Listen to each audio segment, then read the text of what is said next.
In 1984, a shooting on a New York City subway thrust Bernard Goetz into the center of the national spotlight. After opening fire on 4 black teenagers he said were trying to rob him, Goetz was hailed by some as a vigilante hero in a city gripped by fear and rising crime, and condemned by others as a symbol of racial violence. The case unfolded against the backdrop of New York's turbulent 1980s, when public anxiety about safety collided with enduring questions about race, justice, and the limits of self-defense. In 5 Bullets, Elliot Williams, a former federal prosecutor and legal analyst, revisits the shooting, the trial that followed, and the cultural moment that turned a single act of violence into a referendum on American law and society. I spoke with him recently about the book. Elliot Williams, welcome to the NewsHour. Oh, thank you so much for having me here, Jeff. Absolutely. Yeah. So this book revisits a case that many Americans remember in broad strokes as the subway vigilante. Right. 40 years later, why did this whole story feel so urgent to return to? Right. It's lived in my head for quite some time. I grew up, as you did, in New Jersey and remember this quite well from all over the headlines and the nightly television every night. I think we are still living with many of the issues that are central to the book 5 Bullets. That's polarization, media bias, but also race and crime, and how much society tolerates or even encourages vigilante behavior. And so there's lots of threads in the world we live in, and it just felt too ripe to pass up. And the notion of fear, how does this entire episode reveal how fear operates in not just law, but public opinion? Sure. Well, fear is one of the greatest motivators of human behavior. It's one of the few things that links all of us as human. Everybody experiences fear in some way. Now, the fear drives how laws are written and enforced. At the center of this case is the question of the legitimacy of Bernard Goetz's fear. How afraid was he, and did that entitle him to use lethal force against these 4 black teenagers? And in general, fear drives a lot of, I used the words media bias earlier, fear drives clicks on social media and headlines that newspapers put up, which has an effect on how people see the world. So all of these things fit together, and fear often is at the center of it. And you place Goetz in the long tradition of American vigilantism.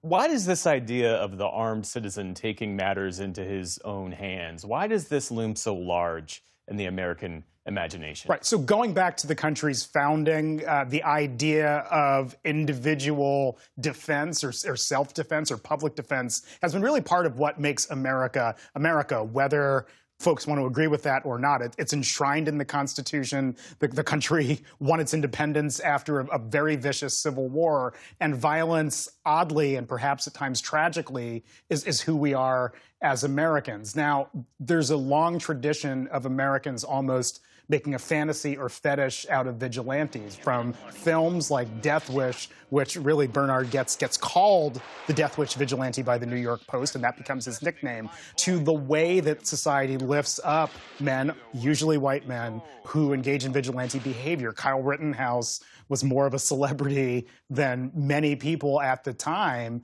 on account of engaging in behavior that one could quite confidently call vigilante behavior, stepping out to protect society with violent force. And so it really is baked into who we are as Americans. And Bernard Goetz in 1984 was probably one of the earliest modern big television nightly news American experience examples of it. We'll say more about that. How did media coverage at the time amplify that case in a way that distorted the reality instead of clarifying it? Sure. I have an entire chapter in 5 Bullets about Rupert Murdoch's takeover of the New York Post in 1970, I believe it was 6, where he'd had a bunch of tabloid newspapers in other cities and other countries and really wanted a big city tabloid to compete with. He got the New York Post and really shifted the coverage of the Post to focusing on the most sensational aspects of crime. Woman found in bathtub, and guns and fear and a night of terror and everybody's screaming. And those were in 3-inch headlines, the kinds of headlines you'd see in the New York Post all the time. And they sold very, very well.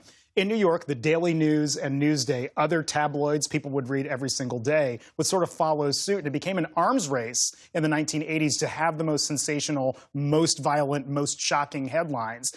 That's all really largely how people consumed their news. And by the end of it, everybody was scared. Everybody was buying more newspapers, then getting more scared. And it was just a culture of fear that pervaded New York and really a lot of America. You interviewed Bernard Goetz Yes. for this book.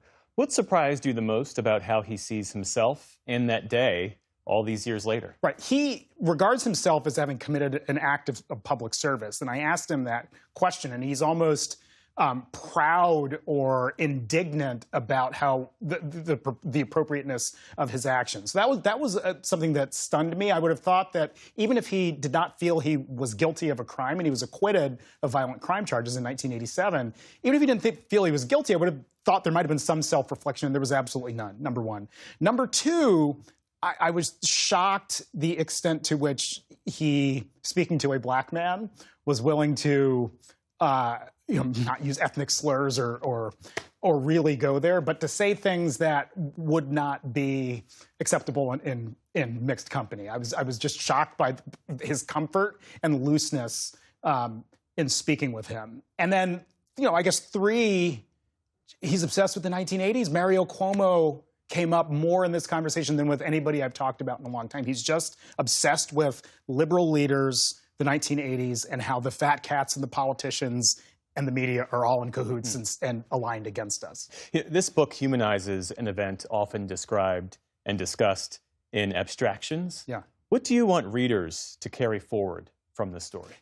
I want readers to carry forward that all stories are more complex. I approached this as a journalist, not an advocate or activist or whatever else, and I approached it wanting to create a three-dimensional look at this immensely polarizing story. And so, for instance, Jeff, you mentioned my conversation with Bernard Goetz, which many might have taken issue with the fact that I even sat down with Bernard Goetz. Now, he does not come across sympathetically in this book at all. He's not the hero of this story, but he comes across as three-dimensional. And I made every effort to make him three-dimensional while pointing out the big warts I saw with him as an individual and his actions. Same thing with the young men who certainly had at times horrific or ugly criminal histories, but we're human beings with families and lives, and I wanted that to come through and signify that even if they had troubled past or criminal histories or whatever else, that did not entitle anyone to take violent force against them under nebulous circumstances or confusing circumstances. So everything is just more complex than we remember it to be when we were young. 5 Bullets, the story of Bernie Goetz, New York's explosive 80s, and the subway vigilante trial that divided the nation. Elliot Williams, great to speak with you. Thanks for being here. Always great to talk to you, Jeff. Thanks.